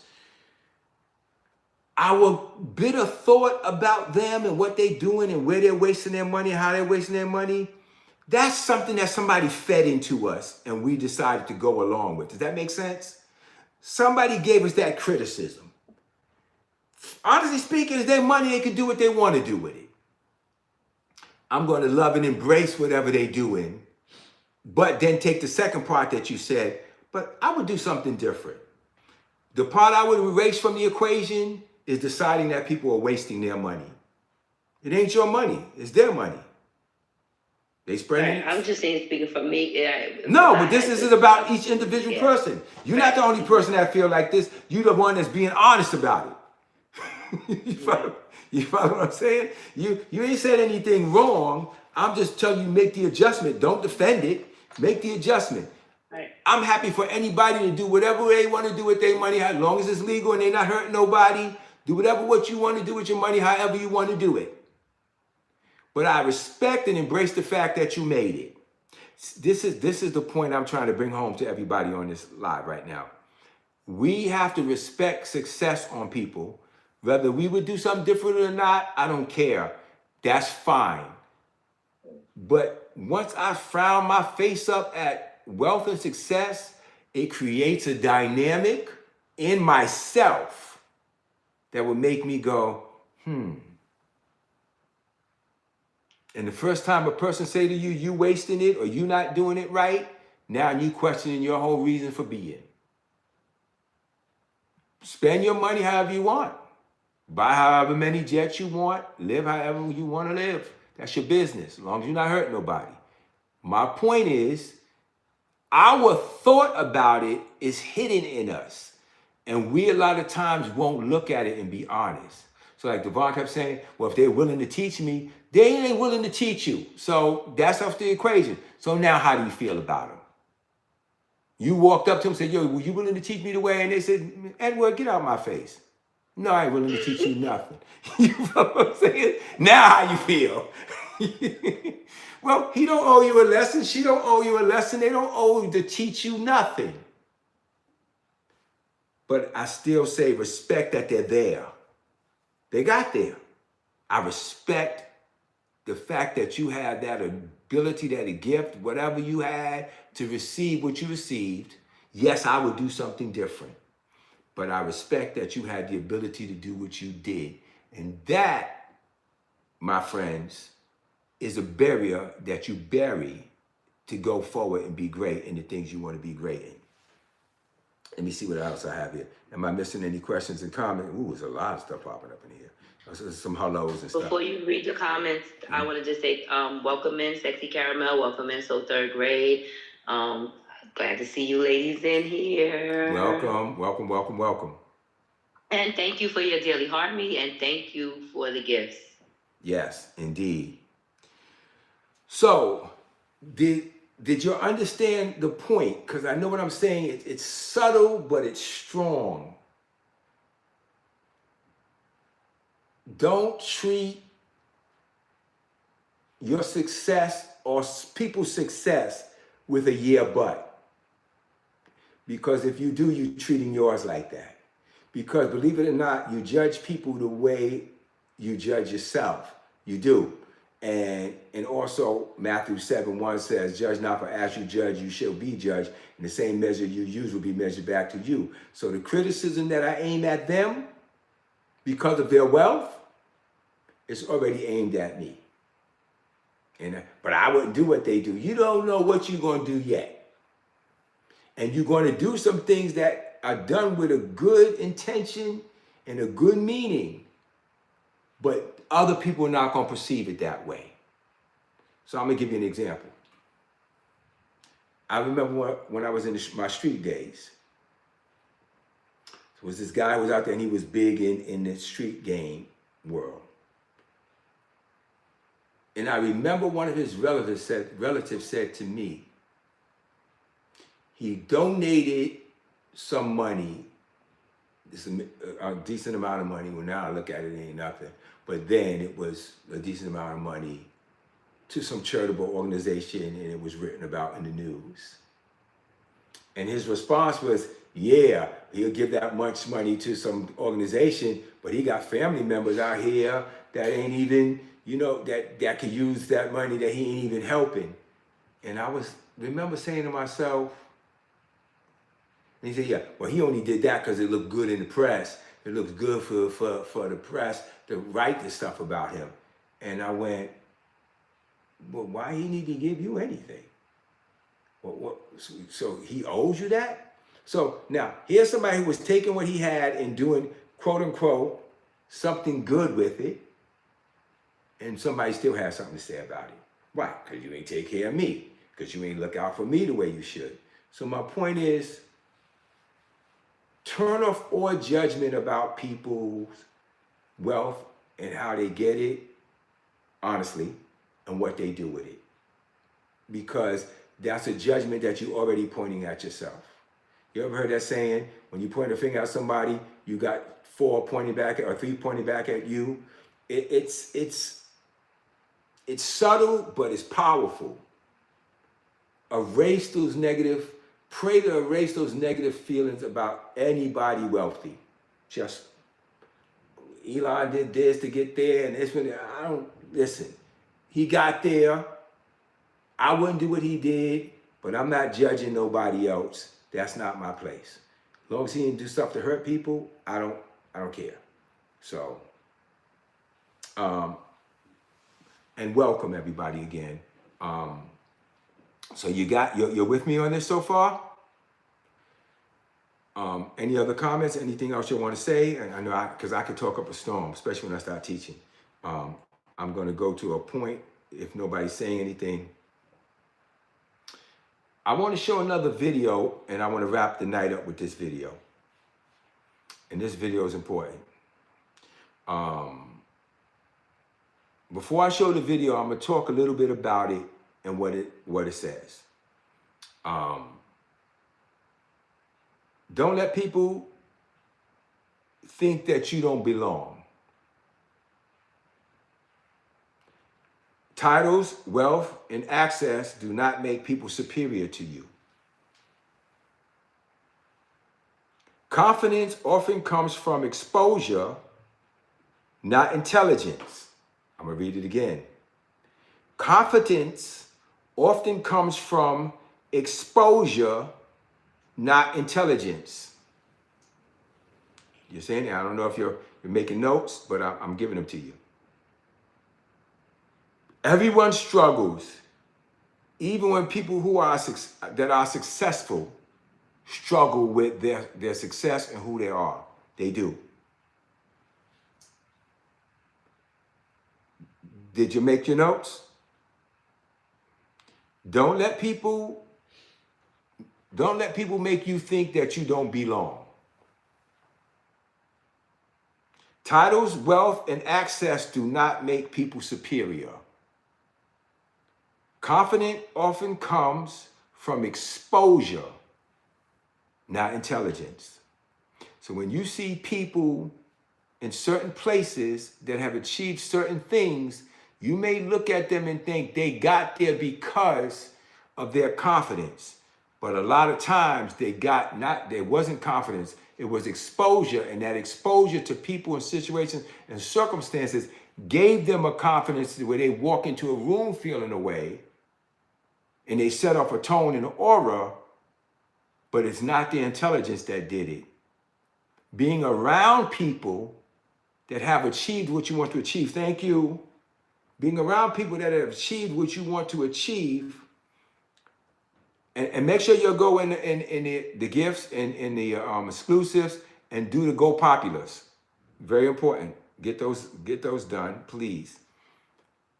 People feel popular or feel confident because of what they've been exposed to. I'll give you an example. You ever seen a wealthy person's kids? And they walk with an arrogance and a swag, and when you talk to them, they seem airheaded and unaccomplished, and they're just riding the wave and fluffing their feathers off of what daddy did or granddaddy did, but they have really not accomplished anything in life, but they still have the same arrogance and confidence. Sometimes more, a lot of times the dad or grandpa who did it is humble, but they are not. And they walk in the room with these airs on there, and there's this attitude, but they haven't accomplished anything. If you bear witness with that, say something in the comments. Let me know. Have you met somebody like that they had a confidence way beyond any accomplishment they ever made? Let me know if a yes in the comments or no. Let me know. So circumstance and exposure made them feel better about themselves than what they actually accomplished. You got it? So how do I fix that? How do I fix that? Well, messing with Devon again, but he made a point, and it's a good point. He said, if I can ask them questions and pick their brain. Well, in my scenario, you ain't asking nobody no question, picking their brains. But you can. If you're willing to walk down the road you got to walk down to get close enough to the people that you need to get close enough to pick their brain. You got me? So, there may be somebody whose brain you want to pick. When we start putting together the interviews, Edwidge asked me to write down a list of people who I would love to interview. And I gave her that list. Well, the things I'm doing now will line me up to eventually get to the place that I can have those kind of interviews. You start on the road, but you start on the road with the opportunity to either interview somebody or grill them, thereby ruining any chance of having any relation with them. But try to talk to a friend right now with the questions that you have, which would then open the door to them saying, well, maybe you need to talk to this person because this person may be better for you, and it march you right up the line to meeting the kind of person you would like to ask questions to. But when you go forward to ask those questions, go forward to ask those questions as a student, not as somebody trying to challenge their perspective. He said, yeah, I would, I got you. That's what this is where it starts, absolutely. And you ask good questions. And so when you look at people who are there, a lot of times they're there because of exposure, not because of any accomplishment that they've made. Are you with me on that?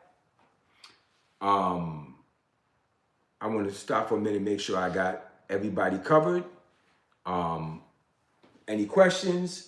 Any things that I need to, I'm dynamic, anything I missed, anything I need to speak on? Edwidge got the coins flying up in there. Thank you, Edwidge. Thank you, Lindsay. You guys you are the freaking best. I'm telling you. I just want to say thank you to everybody blessing the panel and the host. Thank you, guys. Yeah, we appreciate you. We appreciate your coins. We appreciate everything. So I don't want to kick you out right now to show another video because I want to wrap it up. But I just want to the video of the points I just made. I want to show you. But I want to wait until we cover all the bases and make sure we got everybody there. But do you understand what I'm saying? Wealthy people are not always smart. Successful people are not always genius. They're not. They're not.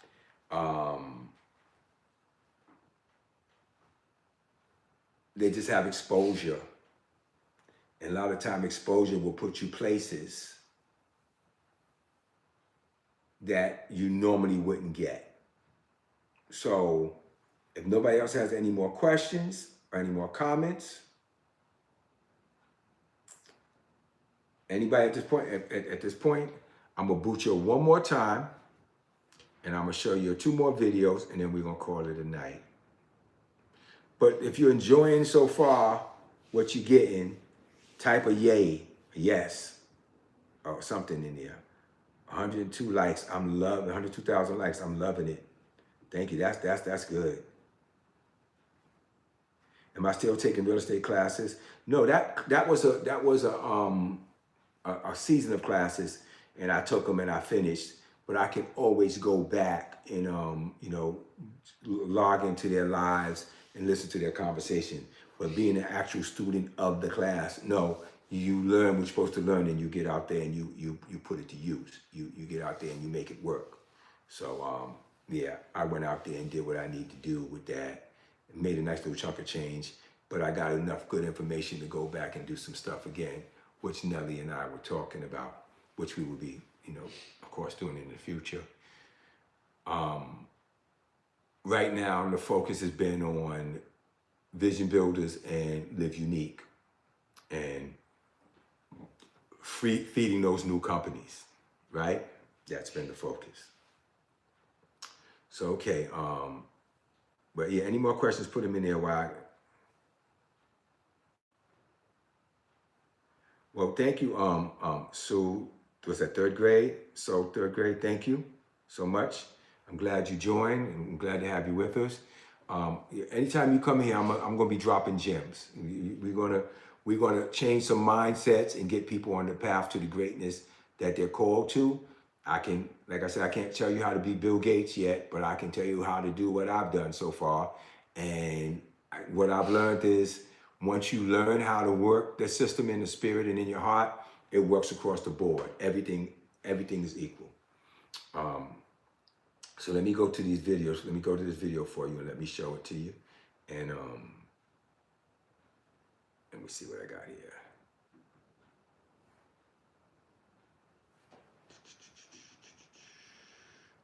So I'm going to drop some folk right now.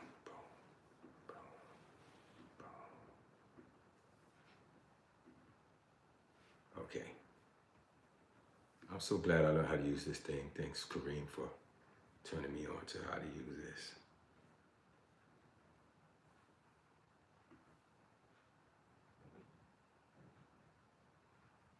All right. So let's go to this video. Let me see.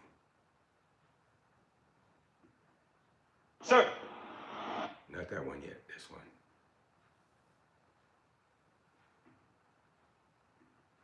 No, 2 days ago. Did that.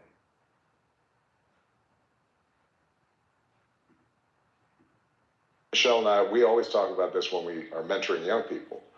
We always tell them, do not let people think you do not belong.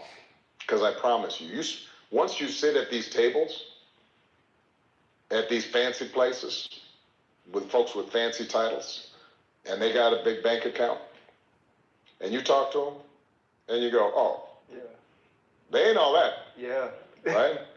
This idea that somehow they are so special, they're so smart, they're so sophisticated, not really. They've been exposed. They've been given the confidence of feeling like they belong. But if you sit down and talk to them. Turns out, they just folk. Yeah, normal people. Normal people. What you always say about if you can speak English? We can talk to anybody that speaks English. Like, I don't care where you at, what money you have, what you own, what this, what that. If you speak English, I can sit down and talk with you. That's my point. So let's take that for that for a minute. Let's just take that for that for a minute. He's saying if you could speak English, you could speak to anybody who can have a conversation with anybody. The difference is the level of conversation. And this is where what Devon says comes in strong. Now you're in a place where you can ask questions. Don't go around people that are successful and try to impress them with what you have, because they pass what you have. They're not interested in what you have. You get around them, and how do you get exposure to people? You become a good student. You become a good listener. I said this to you on Tuesday. Wealthy people love talking about themselves. They love talking about how they got there. They love sharing their story. And as long as they're not an idiot, a total straight up idiot, they will sit down with you and they'll tell you their story. So when you get there, instead of trying to compete in conversation, we was at my friend's mansion where we got married. And somebody was there and he started talking about, because when I got my apartment and I just kind of looked up at him like, are you really going to sit here and compare your apartment to this dude's mansion? And I was like, okay, you trying too hard to have something to say where you really should be in listening mode. This is a person that has accomplished something that you will never accomplish probably in your life. So you should be in, so tell me how you got in. Not every time he finishes a sentence, you trying to now jump in and make sure you make a point too. The key to having people help you is they know you're a good student. And what I've learned is there's two things you learn from being around successful people. And some of you have said it in the comments earlier and don't even realize it. You learn what to do, and what's the other thing? What's the other thing? Put it in the chat. You learn what to do, and what else do you learn? Put it in the chat. Two things you learn from successful people. If you be quiet and you listen, you learn what not to do also. There you go. Spoken like a true Brown. You learn what to do and you learn what not to do. Right, correct, Esther. You learn what not to do. But you have to pay attention. You have to watch. So I shared something with my partner, Lindsay. I shared it with my daughter. I shared it with my son. I shared it with my wife. Embrace and be grateful for every door that opens for you. Whether it be $2, $200, $2,000, $2 million. Be grateful for all of them equally. But be just as grateful for the doors that close. Because those doors that close lead you away from that door. Don't stand there and keep kicking and banging and trying to open it. Move to the next door, because that's God's way of saying to you, that ain't for you. But everything there looks so good, but it closed. So I've learned to be grateful for every door that opens, even if it's small. We just posted a video the other day. Nelly just posted a video on her page of our collapsible chairs. And the same day she posted, we sold 3 chairs. $2.50 of income. And I was excited about that $2.50. Because that could be $250, that could be $2,500, that could be $250,000. My mind automatically says the fact that somebody was willing to do that is big. So it's not about who you think you are right now. It's about who you're becoming And by exposure, you become something else. And that exposure opens doors to more opportunities. Well, I need to know the people up there. You're not going to get to know them. And even if you got to know them, you probably ruin the whole situation because you'll come out your mouth or say something or position yourself in a way where you don't get another chance. Take the opportunities in front of you. Learn what you can learn from them. I'm right here. I'm now. I'm answering questions. I'm telling you guys what I can. Let it change you to it automatically brings you in a room with greater people. Scripture says your gift will bring you before kings. You will not stand in the path of mean and obscure men. So that means you got a gift in you. And if that gift gets developed, it gives you exposure. And that exposure puts you in front of people that will teach you and you can learn from. And then you take what you need from them and you take and you go to the next level. Last piece of advice I give. It's so good. Yes, right. Move to the next door. Yeah, Esther. Also, keep this in mind.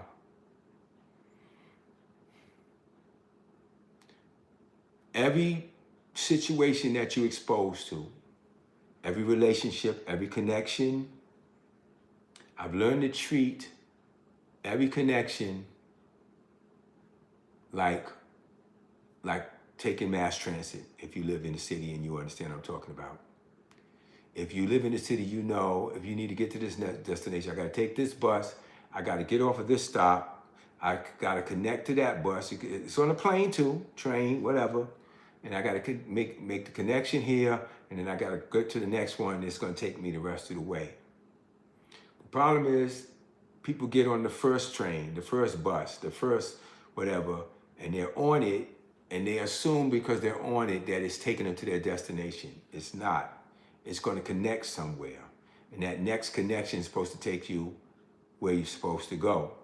But because you're so excited that you're on something that seems to be moving in your direction, you don't get off when you're supposed to. And next thing you know, it's turning around and it's taking you back where you started. Now you're upset and your heart is broken. Well, I don't understand, God, what was happening? I thought we was going. Yeah, you missed your connection because you took that one opportunity, that one situation and thought that it was the means to the end. It's not. Everything is a means to a means. And every connection is a means to another connection. And people can't take you higher than what they are. So sooner or later, if you learn enough talking to me, you're going to have to then move on to the next teacher. And you may stay in touch with me. And you may reach out to me and let me know what you're doing. But if you get higher than me, which I ain't got no problem with, then it's time to move on. So that's the key. Grab what you grab, learn what you learn. Everybody's where they are because opportunity was presented to them and they took it. And they used it correctly. They didn't use the people, but they used the opportunity. And when it was time to move on to the next opportunity, they had the smarts to let go of where they were and move to the next level.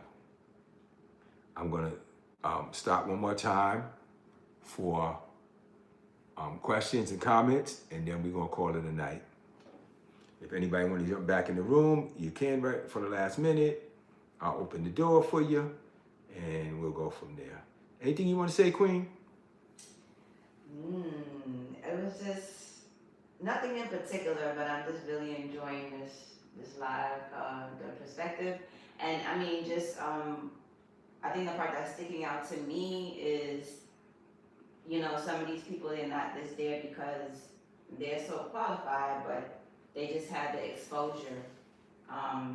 So that means, you know, like, yeah, they're not, you know, these superhuman people. They're just regular people who, they're exposed to it, so that becomes their norm, and so they expect it. So we just have to take on that same mindset and start to know that we belong there too. Yeah, that's what's sticking. That's what I'm walking away with here, amongst other things, but that's the highlight. I love it. I'm gonna read a couple comments. Esther says she's grateful for the closed doors. Nice. I remember when you said that about Andy. Yeah, that's a good reminder. You're welcome. Amanda said, so good. I'm very grateful for the closed doors. Yes, indeed. You just had one recently, and it was the best thing that could have happened to you, wasn't it? So yeah, it's awesome. It's awesome. What's up, Dynamic? What's up, Tane? What's going on? What's poppin', Gramps? Hey, what's going on, baby boy? Yeah, all the lives are good, but this one is hitting.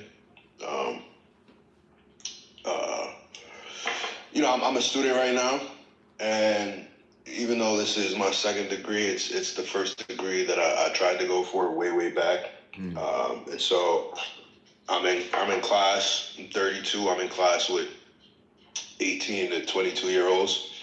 I'm at a point in my degree where all my classes are high level, and I'm painting the picture to make the point that the classes I'm taking now requires foundational knowledge, right, that you should have. If you don't have that knowledge, you can't be in the class. And so sometimes it can be a little uncomfortable to want to ask a question because just coming from that perspective of, okay, I'm more than likely probably one of the oldest people in the room. I should know this already. I don't want to embarrass myself. And I've had to just intentionally just do the opposite of that.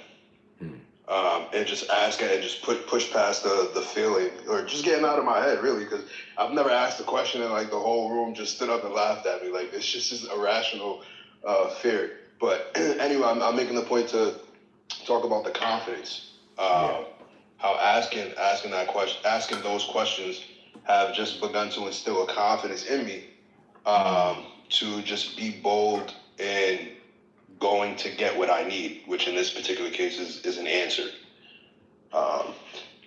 So I like that bit, just about the confidence. So yeah, good stuff tonight. I'm glad you like it.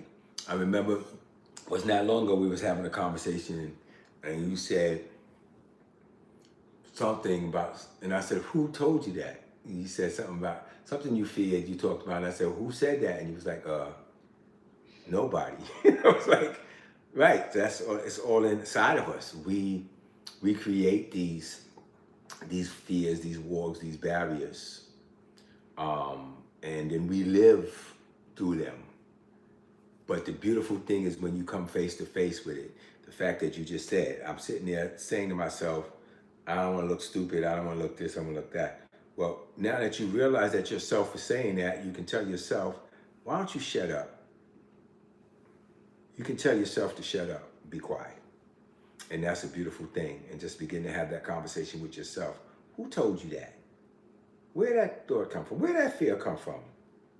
And start to face it. And not only face it down. So that's awesome. It's awesome. Awesome. Dynamic, what's going on, mommy? I just wanted to, I know we're about to end it. I wanted to once again thank everybody who joined. Thank you for all the gifts. If you haven't grabbed your heart meat, it's right next to Vision Builders. Tap that, get your heart meat in. And this was very good live, and I take a lot of stuff in, and I don't say stuff right away because sometimes I'm just that person that I need to sit with things sometimes so I can go over and filter out what I need right now the most. Smart. Very good. I'm loving it. But it was very good. Yeah, and I want you to think. And we almost at 120K. So before we end, everybody come on, push. We can get to that 120K. That is almost like one of the highest ones we've had. So let me ask you, I'm looking at the hearts on my thing, and I don't know what the heck it means, but it says 0.1 million. So I guess that's the 200K, is that what that is? Like, 100,000. Got it. Okay, I'm like saying, wait, what is 0.1 million? Okay, 100,000, right. 10% of 1 million. Got it. Awesome. Esther, you popped in here. What's going on, mama? I popped in because you had requested me and I declined by accident. But but this was really good. Very powerful. I'm learning, and it's reminding me to be humble. One, being around people who know more than I do, to not try to flex or anything like that, and just to learn from, how did they make it to where they are now, what, and like you said, learn what to do and what not to do. Just, again, being mindful to be humble I and love just it. listen. Yeah.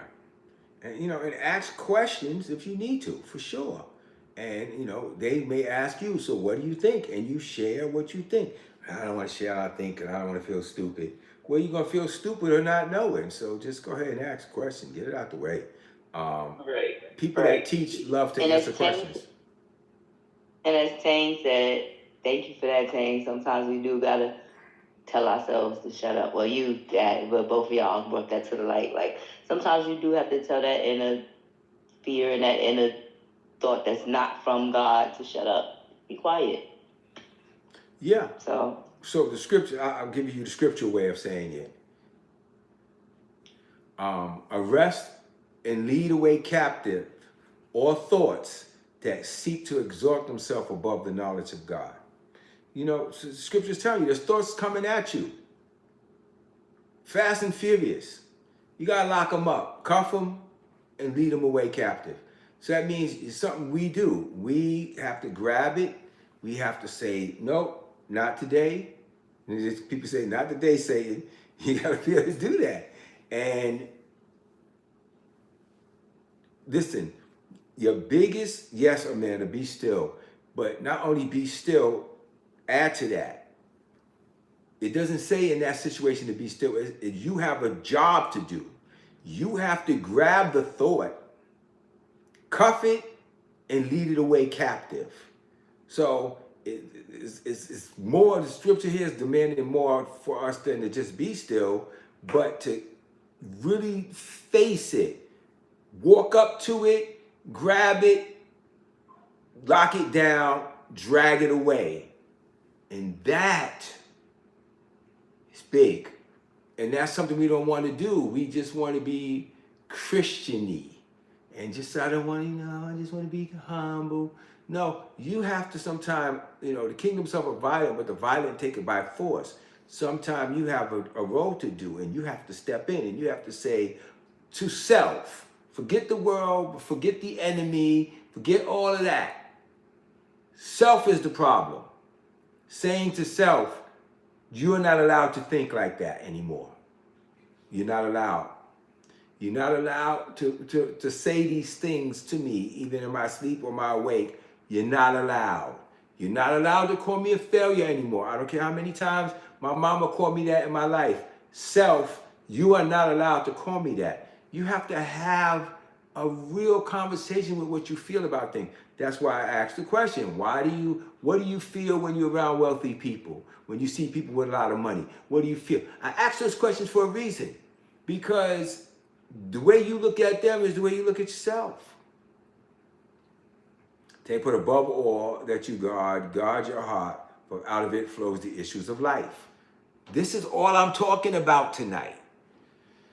You are the gatekeeper, not everybody else. You are the gatekeeper. You decide the way people treat you, the way you put a spirit in the air to make people to respond to you a certain way when you ain't even done nothing. That's a thing. It's a thing. So guard your heart, guard your mind.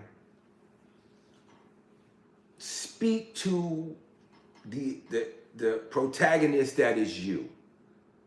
Oh, I like that. That sounds real poetic. Thank you, God. See, God make me sound smart sometimes. Speak to the protagonist that is you first. Get that locked down and under subjection, and then the rest of the world around you will start to line up with it. Speak to the big mouth that's you, that thing that's talking crap to you. Speak to that, because out of the heart flows all the issues of life. And if you got that mess going on inside of you, I don't care what opportunities you get, you're going to blow them. I don't care what opportunities come down your road, you're going to do something to run them away.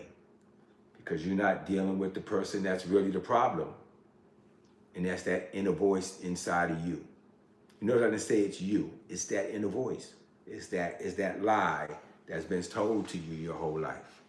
Boy, we've gone over 2 hours. This is crazy. I'm going to say goodnight. I'm going to say it's a pleasure. But I'm also going to say this.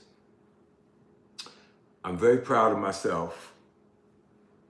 And my wife pointed it out.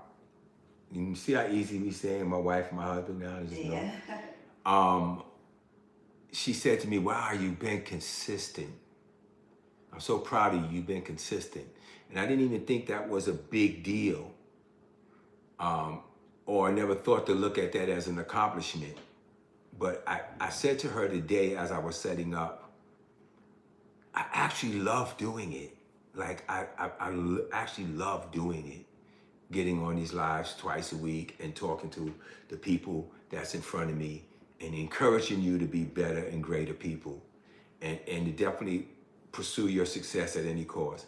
There are people who get there that step on everybody and do anything to everybody, but those people usually have a crash landing, you know? You and I are going to deal with it the right way. We're going to find the issues in ourselves and we're going to clear the path so that God can bless us the way he wants to bless us, so that we don't have to play the games and do the stunts and sleep with this person. And there are people who have done it over and over that have not had to bow their knee to Baal. And it can be done. But it comes first from dealing with our inner relationship. And once we do that, there's nothing that can stop us. I see, how do you pronounce it? Saletho? Saletho? You popping in at the last minute, huh? Well, we're glad to have you. We getting ready to say goodnight. He was in class, okay. Well, we still love you and appreciate having you here. Some good stuff went down. We'll be back on Tuesday. You guys are great. You've been the best. And we're going to get there one step at a time. And we're going to post these eventually on YouTube, the whole videos, so that y'all can have it and y'all can listen to it and hear what you missed. But for now, I'm going to say you guys have been awesome sharing with you. I'm glad that you guys got a lot that you can take from it tonight. And you have a phenomenal weekend. And I'll see you guys on Tuesday. You ready? Let's grow. Good night, fam. Love and blessings. Wait, Dad. Yes, drop dear. the people first, or let us drop ourselves, or you lose your coins. You Okay. can lose some of your coins, so let's drop ourselves. Okay. Or drop them.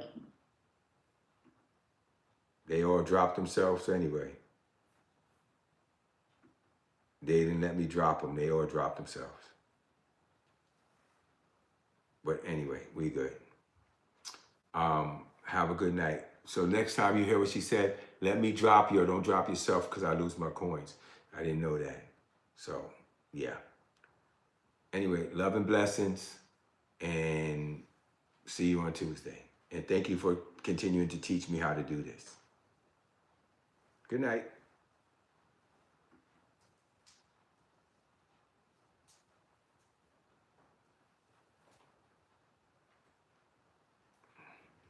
They're saying 7 viewers want to stay. Dad, look. It says 7 viewers. It says, end your live. Please consider our 7 viewers are enjoying your live and want to stay.